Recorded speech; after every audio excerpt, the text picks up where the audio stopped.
یہاں بھی تمام قصائی بھائیوں سے میں گزارش کروں گا، تمام ہی قریشی حضرات سے میں گزارش کروں گا کہ وہ بھی اس بات پر توجہ دیں۔ آپ ایسا نہ کریں میرے عزیزو، آپ کی وجہ سے کسی کی قربانی خراب ہو جائے، آپ جلدی کے چکر میں جانور کے ساتھ میں بے رحمی کر رہے ہیں۔ عزیزو، ہر سال آپ لاکھوں روپے کے جانور قربان کرتے ہیں، آپ پر اگر قربانی واجب ہے تو لاکھوں ہزاروں روپے آپ قربانی پر میرے عزیزو خرچ کر دیا کرتے ہیں، لیکن آپ نے کبھی توجہ نہیں دی اس بات پر، کبھی غور نہیں کیا اس بات پر آپ نے کہ صرف ایک غلطی کی وجہ سے، ایک مسٹیک کی وجہ سے، ایک کوتاہی کی وجہ سے آپ کی قربانی خراب ہو سکتی ہے۔ کہیں ایسا تو نہیں ہے کہ آپ کی قربانی ہر سال خراب ہو رہی ہے اور آپ نے اس بات پر توجہ نہیں دی، آپ نے اس بات پر غور نہیں کیا میرے عزیزو۔ اب آپ کہیں گے کہ غلطی کس کی ہے، غلطی کیا ہے؟ تو غلطی میرے عزیزو آپ کی بھی ہو سکتی ہے کہ جو قربانی کے واجب کو ادا کر رہا ہے اس کی بھی غلطی ہو سکتی ہے۔ غلطی میرے عزیزو اگر حصے والی قربانی آپ کر رہے ہیں تو یاد رکھنا میرے عزیزو، آپ کے کسی حصے دار کی بھی غلطی ہو سکتی ہے کہ آپ جس جانور میں آپ نے حصہ ڈالا ہے اسی جانور میں حصہ ڈالنے والا شخص بھی میرے عزیزو غلطی کر سکتا ہے، جس کی وجہ سے سارے لوگوں کی قربانی خراب ہو جائے گی۔ غلطی میرے عزیزو قصائی کی بھی ہو سکتی ہے کہ جانور کو جو کاٹنے کے لیے آتا ہے، غلطی اس شخص کی بھی ہو سکتی ہے کہ جو جانور کو ذبح کرتا ہے سب سے پہلے چھری چلاتا ہے۔ اب یاد رکھنا ہمیں یہاں پر کرنا کیا ہے، ہمیں یہاں پر توجہ دینا ہے کہ یار کہیں کوئی کوتاہی نہ ہو جائے، کہیں کوئی کمی نہ ہو جائے۔ یہ لاکھوں روپے ہم خرچ کر رہے ہیں، یہ لاکھوں روپے میرے عزیزو ہم قربانی کے اوپر اٹھا رہے ہیں، کس وجہ سے؟ صرف اس وجہ سے کہ ہمارا رب ہم سے راضی ہو جائے، اللہ ہم سے راضی ہو جائے، ہماری آخرت کامیاب ہو جائے۔ تو ہمیں کرنا کیا ہے؟ ہمیں میرے عزیزو وہی طریقہ اپنانا ہے جو مصطفیٰ کریم صلی اللہ تعالی علیہ وسلم کا طریقہ رہا ہے۔ آقا کریم صلی اللہ تعالی علیہ وسلم نے جو ہمیں طریقہ بتایا ہے اسی طریقے پر عمل کرتے ہوئے ہمیں اپنی قربانی کو ادا کرنا ہے، ہمیں اس واجب کو ادا کرنا ہے، اسی طرح جانور کو ذبح کرنا ہے کہ جس طرح میرے آقا کریم صلی اللہ تعالی علیہ وسلم نے بتایا ہے، اسی کو پڑھنا ہے کہ جو میرے عزیزو ہمیں شریعت نے جو پڑھنے کا حکم دیا ہے اسی انداز میں ہمیں جانور کو کاٹنا ہے کہ جو کاٹنے کا حکم ہمیں آقا کریم صلی اللہ تعالی علیہ وسلم نے دیا ہے۔ بظاہر آپ کی نگاہوں میں یہ بات چھوٹی سی ہو سکتی ہے، لیکن یاد رکھنا میرے عزیزو یہ بات چھوٹی نہیں ہے۔ اگر آپ نے اس پر توجہ نہیں دی، آپ نے اس پر غور نہیں کیا میرے عزیزو، تو آپ کی قربانی ادا نہیں ہو رہی ہے، صرف آپ گوشت کھا رہے ہو اور جانور کٹ رہا ہے، آپ کی قربانی ادا نہیں ہو رہی ہے۔ ہمیں ہر چیز پر، ہر بات پر ہمیں توجہ دینا پڑے گی۔ پہلی بات کیا ہے میرے عزیزو؟ اگر آپ حصے والی قربانی کر رہے ہیں تو آپ کے ساتھ میں جو حصے دار ہیں آپ ان پر غور کریں۔ کہیں ایسا تو نہیں ہے کہ کوئی وہابی دیوبندی کوئی بدعقیدہ آپ کے حصے میں شامل ہو، آپ ان حصے داروں کو کھنگال لیں پہلے صحیح طریقے سے۔ کہیں ایسا تو نہیں ہے کہ آپ کے حصے داروں میں کوئی شخص ایسا ہو کہ جسے قربانی سے کوئی مطلب نہیں ہے، بس اسے گوشت کی طلب ہے کہ حصہ ڈال لوں گا میں 4-5 ہزار روپے دینے کے بعد میں تو مجھے گوشت مل جائے گا۔ اور اگر آپ اکیلے ذبح کر رہے ہیں جانور کو تو کہیں ایسا تو نہیں ہے میرے عزیزو کہ آپ کی نیت بھی صرف یہ ہے کہ یار لوگ کیا کہیں گے، چلو اس وجہ سے قربانی کر لیتا ہوں۔ آپ کی نیت قربانی ادا کرنے کی نہیں ہے، قربانی دینے کی نہیں ہے، صرف گوشت حاصل کرنے کی اور لوگوں کی نگاہوں میں اچھا بننے کی ہے۔ اور سب سے ضروری بات یہ ہے، سب سے جو امپورٹنٹ بات ہے، سب سے جو ضروری بات ہے میرے عزیزو، وہ یہ ہے کہ جب جانور کو ذبح کیا جاتا ہے، اب جو بڑا جانور ہے آپ بھی ٹھیک ہیں، آپ کے حصے دار بھی ٹھیک ہیں، آپ اکیلے قربان کر رہے ہیں، آپ کی نیت بھی یہ ہے کہ ہاں میں اللہ کی رضا حاصل کرنے کے لیے، اللہ کے حکم پر عمل کرتے ہوئے سنت ابراہیمی کو ادا کر رہا ہوں، آپ کی بھی نیت ٹھیک ہے۔ لیکن اگر قصائی نے غلطی کر دی، یہاں سب سے زیادہ توجہ دینے کی ضرورت ہے۔ جو جانور کو کاٹنے کے لیے آیا ہے، جو جانور کی بوٹیاں بنانے کے لیے آیا ہے، اگر اس نے غلطی کر دی، اور اکثر و بیشتر قصائی غلطی کر دیا کرتے ہیں، جانور کو کاٹنے والے غلطی کر دیا کرتے ہیں، اور غلطی کیسے کرتے ہیں؟ کیونکہ انہیں ایک ایک دن میں کئی کئی جانور کاٹنے ہوا کرتے ہیں۔ اگر وہ کئی گھنٹے ایک ہی جانور میں لگا دیں گے تو میرے عزیزو پھر ان کو اوسط کیسے آئے گا؟ لیکن یاد رکھنا ان کے اوسط کے چکر میں کہیں ایسا نہ ہو کہ آپ کی قربانی خراب ہو جائے، آپ نے جو پیسہ خرچ کیا ہے یہ پیسہ بیکار ہو جائے، اس بات پر توجہ دینے کی ضرورت ہے۔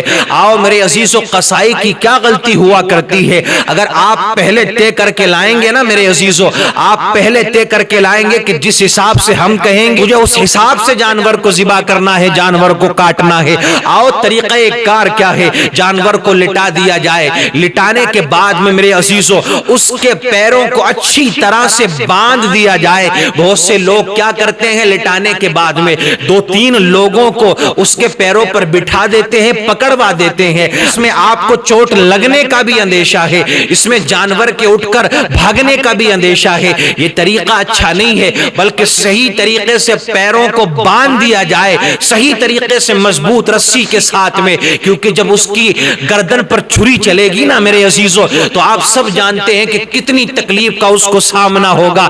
جب جانور کو میرے عزیزو باندھ دیا گیا، اس کو لٹا دیا گیا، اب کیا ہوتا ہے، اکثر قصائیوں کا یہ طریقہ ہوتا ہے قریشیوں کا کہ وہ جانور کے سامنے چھری کو تیز کر رہے ہوتے ہیں۔ یہ سب سے بڑی غلطی ہے۔ یاد رکھنا میرے آقا کریم صلی اللہ تعالی علیہ وسلم نے منع فرمایا ہے۔ میرے آقا ایک راستے سے گزر رہے ہیں، آقا کریم صلی اللہ تعالی علیہ وسلم نے کیا دیکھا میرے عزیزو کہ ایک جانور کو دمبے کو لٹایا ہوا ہے، اور جو قصائی ہے، جو کاٹنے والا ہے، جو ذبح کرنے والا ہے، اس نے پیروں پر اپنا پیر رکھا ہوا ہے اور جانور کے سامنے ہی چھری تیز کر رہا ہے۔ آقا نے ارشاد فرمایا، اے جانور کاٹنے والے، تو یہ غلطی کر رہا ہے، تو اس جانور کو دو موتیں دے رہا ہے۔ وہ عرض کرنے لگا، یا رسول اللہ دو موتیں کیسی دے رہا ہوں؟ آپ نے فرمایا، ایک موت تو یہ ہے کہ تو اس کو ذبح کرے گا، دوسری موت یہ ہے کہ تو اس کے سامنے چھری کو تیز کر رہا ہے۔ تو میرے آقا نے اس بات سے بھی منع فرمایا ہے۔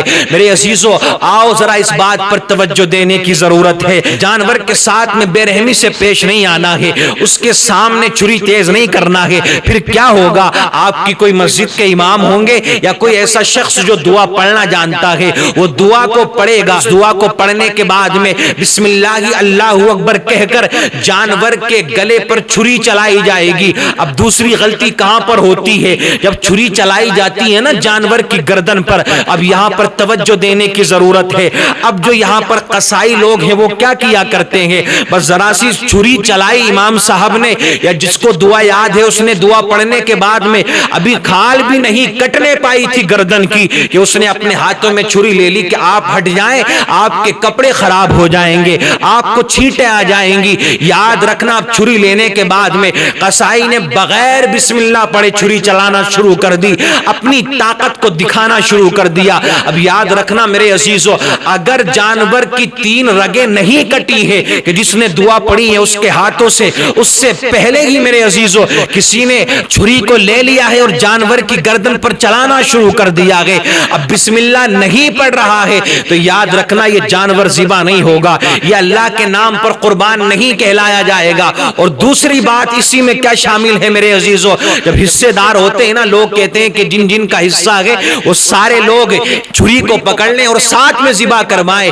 ساتھ میں ذبح کروائیں۔ یہاں بھی توجہ دینے کی ضرورت ہے۔ اگر سب لوگوں نے چھری پکڑ رکھی ہے اور ایک نے بھی بسم اللہ نہیں پڑھی ہے تو وہ جانور ذبح نہیں ہوگا، یہاں توجہ دینے کی ضرورت ہے۔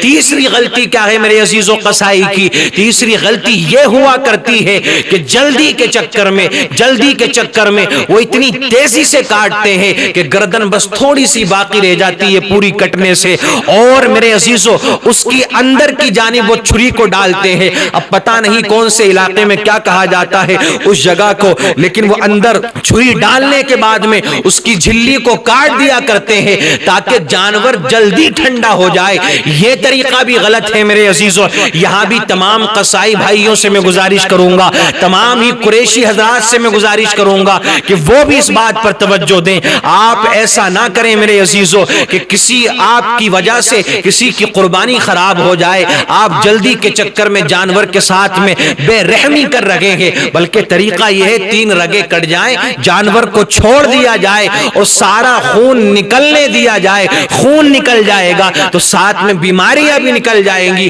جب ٹھنڈا ہو جائے جانور اس کے بعد میں اگلا پروسیس کیا جائے، کھال اتارنا ہے اور جو بھی کام کرنا ہے وہ کیے جائیں۔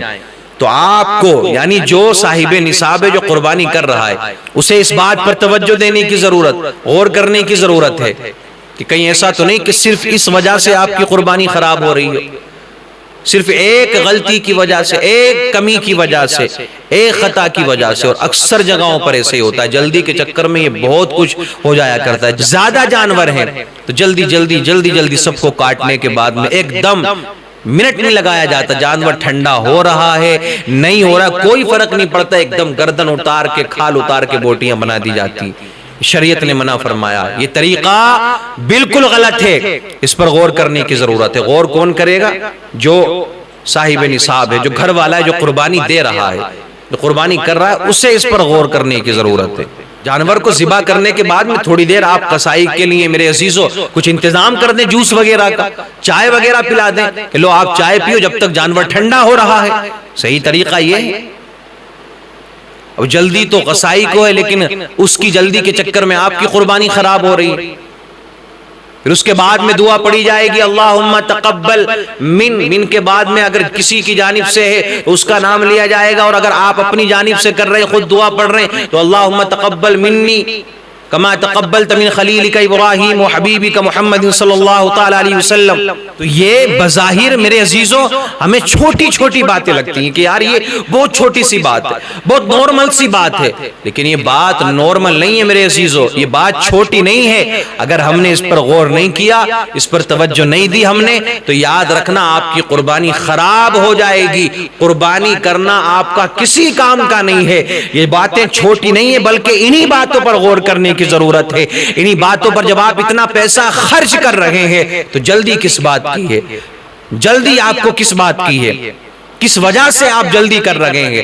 اگر جو طریقہ میرے نبی نے بتایا ہے، میرے آقا کریم صلی اللہ تعالی علیہ وسلم اپنے ہاتھ سے آپ جانور کو ذبح فرمایا کرتے تھے، اللہ اکبر کبیرہ، وہ جانور بھی خوش نصیب تھے، وہ جانور بھی خوشی مناتے تھے کہ ہم نام سے تو اللہ کے ذبح ہو رہے ہیں، لیکن ذبح ہمیں اللہ کے حبیب صلی اللہ تعالی علیہ وسلم کر رہے ہیں۔ میرے آقا کا کیا طریقہ کار تھا؟ آپ ایک دمبا اپنی جانب سے قربان کرتے اور ایک دمبا اللہ کے رسول صلی اللہ تعالی علیہ وسلم اپنی امت کی جانب سے قربان کرتے۔ امت سے اتنا پیار، امت سے اتنی محبت۔ تو میرے عزیزو اگر اللہ اتنی استطاعت آپ کو عطا فرمائے تو آپ بھی اپنے حصوں میں ایک حصہ اللہ کے رسول صلی اللہ تعالی علیہ وسلم کا شامل کر لیں، یا کہ رسول کے حکم پر بھی عمل ہو جائے گا اور صحابہ کی سنت بھی ادا ہو جائے گی۔